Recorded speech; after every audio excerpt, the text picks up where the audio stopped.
Bien, pour ce 9e voyage, nous allons comment dire, expliquer un peu la notion de structure et surtout essayer de voir leur utilité. Donc, on va commencer par un calcul. Ben, le calcul de 2 plus 2. Et en fait, nous allons montrer le théorème suivant.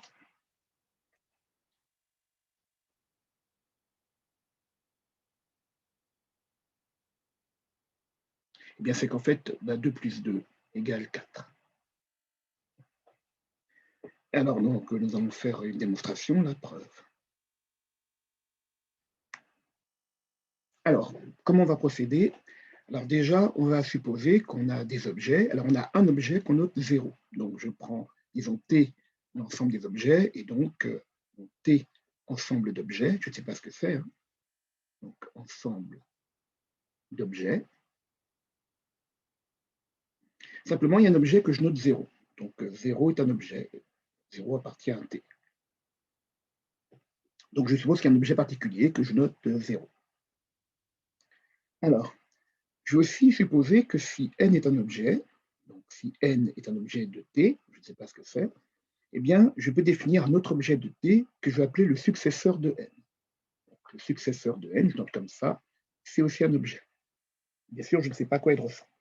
Mais tout ce que je sais, c'est qu'à partir d'un objet de T, je peux définir précisément un autre objet de T. Alors maintenant, on peut poser des définitions. On pose 1. Alors, 0 est un objet. Donc, je prends n égale 0.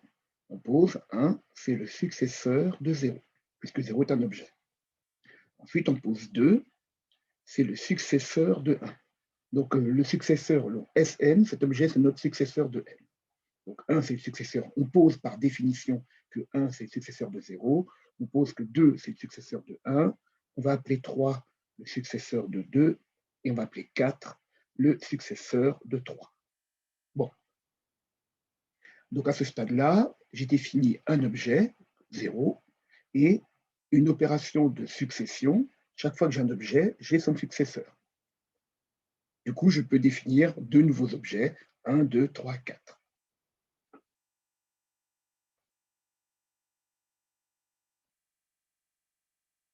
Maintenant, il faut que je définisse l'addition. Alors, voilà comment faire l'addition. Donc l'addition. D'abord, je posais deux règles. Règle 1,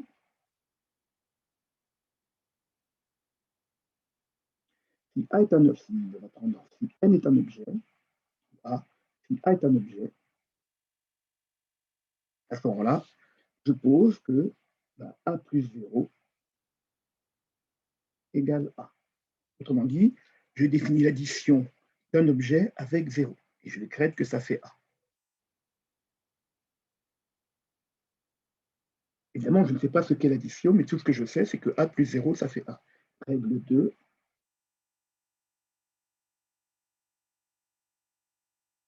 Alors, si A est un objet, si N est un objet, eh bien, je pose comme règle que A plus le successeur de N, donc je suppose que A plus N, donc A plus N est supposé défini,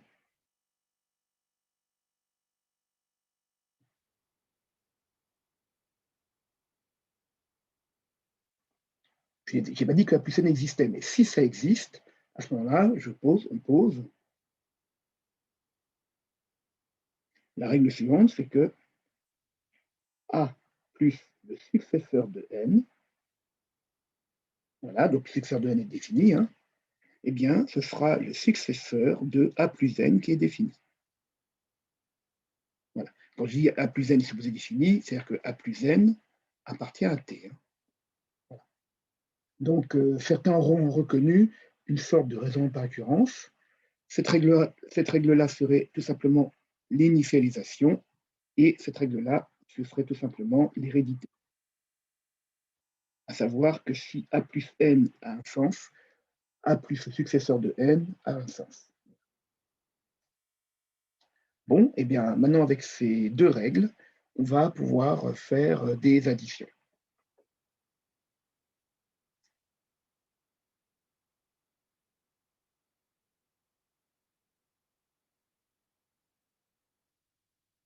Alors, d'abord, j'ai a plus 0 égale a. Alors maintenant, appliquons cette règle ici avec n égale 0. J'ai a plus successeur de n, c'est égal au successeur de a plus n. Donc je prends n égale 0, et regardons ce que ça donne. Ça fait a plus le successeur de 0, c'est le successeur de a plus 0. Mais rappelez-vous, le successeur de 0, on l'appelait 1. Ça fait a plus 1 égale le successeur de a plus 0. Et d'après la règle 1, a plus 0, ça fait a. Donc a plus 1, a plus 1, c'est le successeur de a. Voilà. Bon, donc finalement, on connaît a plus 0, on sait que ça fait a, et a plus 1, ça fait le successeur de a. Maintenant, on va calculer a plus 2, donc on va prendre la règle ici avec n égale 1. Donc avec n égale 1, si a est un objet, donc je rappelle que a plus le successeur de 1, c'est le successeur de a plus 1. Je rappelle que 1, j'ai dit que c'est le successeur de 0. Alors, on a vu que le successeur de 1, c'est 2, donc a plus 2, c'est le successeur de a plus 1. Sauf qu'on a vu que a plus 1, c'est le successeur de a. Donc on voit que a plus 2, c'est le successeur du successeur de a. Voilà. Bon, alors application, prenons maintenant a égale 2, et je vois que 2 plus 2,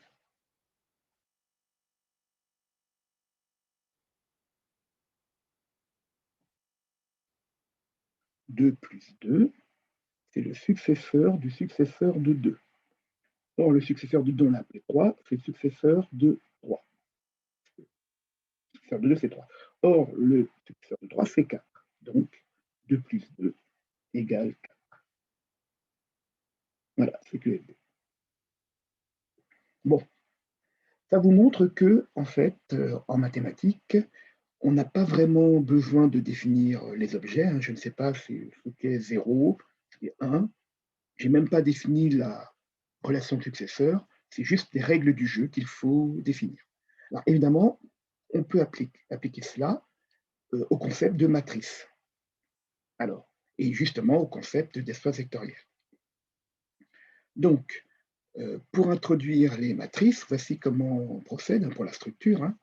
Donc, je rappelle que maintenant, on va travailler avec des nombres réels. Donc, si je prends donc, avec les réels,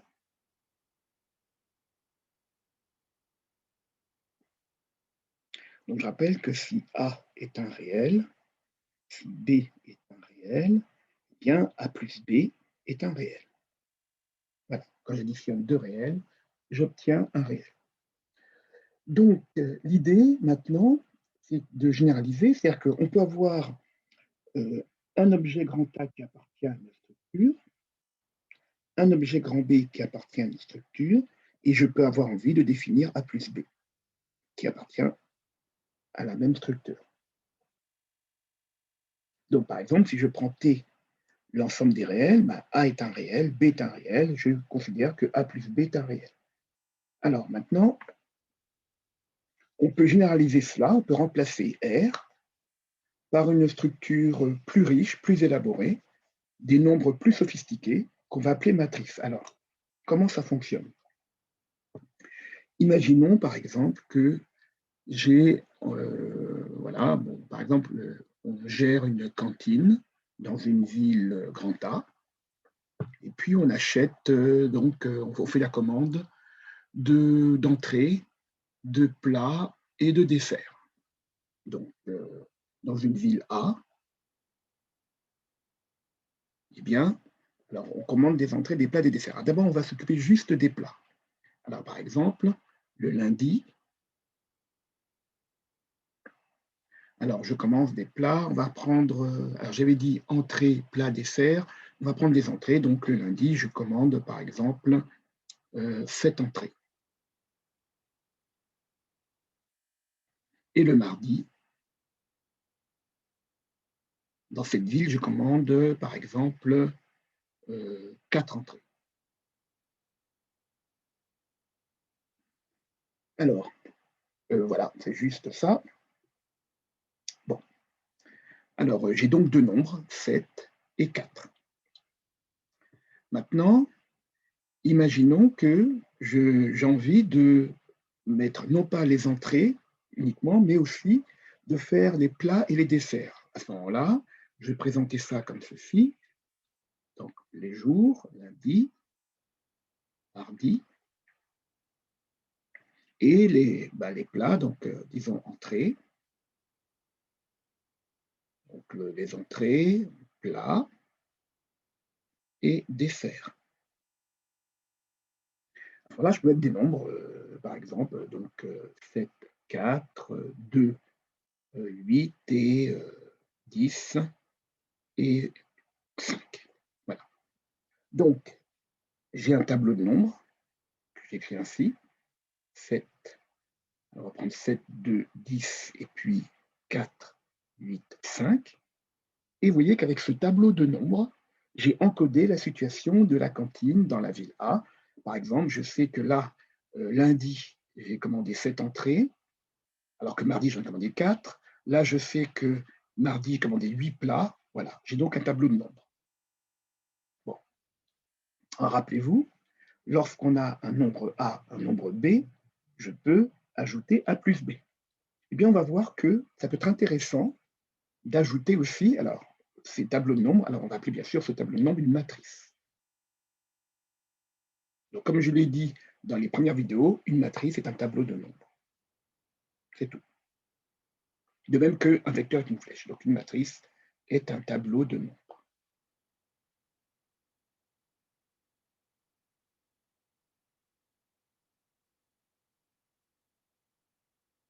Voilà, c'est tout. Donc, en fait, au lieu de prendre un seul nombre, 7, j'ai un tableau de nombres.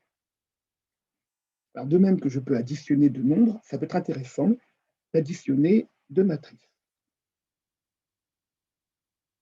Pourquoi? On va voir qu'on va faire de façon naturelle. Là, je vais s'occuper de la ville A. Donc, disons que un centre de restauration, il livre la ville A et lundi, il doit livrer 7 entrées, 2 plats, 10 desserts. Mardi, il doit livrer 4 entrées, 8 plats, 8 desserts. Donc, imaginez que cette entreprise de restauration dessert non seulement la ville A, mais aussi la ville B. La ville B. Donc, la ville B, bah, pareil, lundi et mardi, voilà, il y aura des commandes, donc des entrées, voilà, des plats et des desserts. Bon, alors, la ville B, alors disons que le lundi, elle prend 3 entrées, le mardi, une entrée, le lundi, on va prendre 5, là, on va mettre 2, là, on va mettre 4, vraiment au hasard, hein, et 7. Voilà.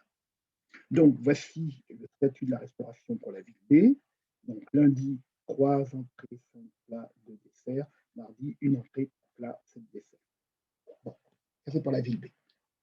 Alors maintenant, la question, c'est quelles vont être les livraisons pour le service de restauration. Autrement dit, qu'est-ce qui va se passer? Donc, je rappelle que le service de restauration doit livrer la ville A et la ville B. Eh bien, voilà pour la restauration.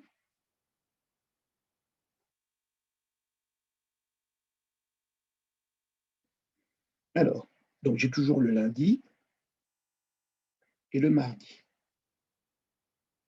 Voilà, puis j'ai toujours entrée, plat, dessert. Alors, je sais que pour le lundi, en entrée, j'aurai besoin de 7 entrées pour la ville A et 3 entrées pour la ville B. Je vais faire 7 plus 3 entrées. Toujours lundi, j'aurai besoin de 2 plats pour la ville A et 5 plats pour la ville B. Donc, cette matrice, je l'appelle B. Hein. Voilà. Je l'appelle B comme la ville. Voilà. Et cette matrice, je l'appelle A. Bon, alors, toujours pour la restauration, pour le lundi, j'aurai besoin de 2 plats pour la ville A et 5 plats pour la ville B. Toujours le lundi, j'aurai besoin de 10 desserts pour la ville A et 2 desserts pour la ville B. Mardi, pareil, j'aurai besoin en entrée 4 entrées pour la ville A et une entrée pour la ville B. Pour le plat, j'aurai besoin de 8 entrées pour la ville A et 4 entrées pour la ville B. Et enfin, pour les desserts, j'aurai besoin de 5 entrées pour la ville A et 7 entrées pour la ville B. Et donc, j'appelle ce tableau de monde C. Bon, ben, vous avez compris ce qui se passe. En agrégeant les demandes des deux villes, je peux savoir à l'avance combien j'aurai de plats au total à fournir et pour quel jour. Donc, vous voyez qu'avec 2 matrices, j'ai fabriqué une matrice. Et en fait, ben, vous voyez simplement, donc c'est là la puissance des matrices, je peux gérer la restauration. Donc, on pose ben, C, c'est A plus B. Voilà. Alors évidemment, je peux mettre dans la donnée, je peux faire un tableur et mettre, si par exemple le lundi suivant, le nombre d'entrées a changé, alors ça donne ceci. Si j'ai la matrice A, par exemple, on va mettre A1, on va mettre A1, B1, C1, et puis là, A'1, B'1 et C'1. Donc là, vous voyez, hein, c'est lundi, mardi, entrée, plat, dessert. La matrice B, imaginez que j'ai A2, B2, C2, A'2, B'2 et C'2. Et tout de suite que vous comprenez que la restauration va livrer A1 plus A2 pour les entrées le lundi, B1 plus B2 pour les plats le lundi, et C1 plus C2 les desserts le lundi. Pour le mardi, alors A'1 plus A'2, ça ce sont les entrées le mardi, B'1 plus B'2 les entrées, les plats du mardi, et enfin C'1 plus C'2 les desserts du mardi. Voilà. Et bien sûr, je peux multiplier le nombre de plats, multiplier le nombre de jours, et donc plus généralement,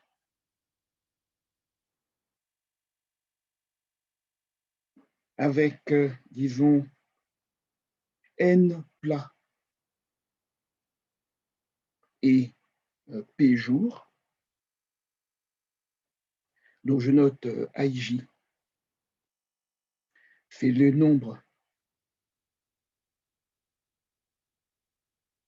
de commandes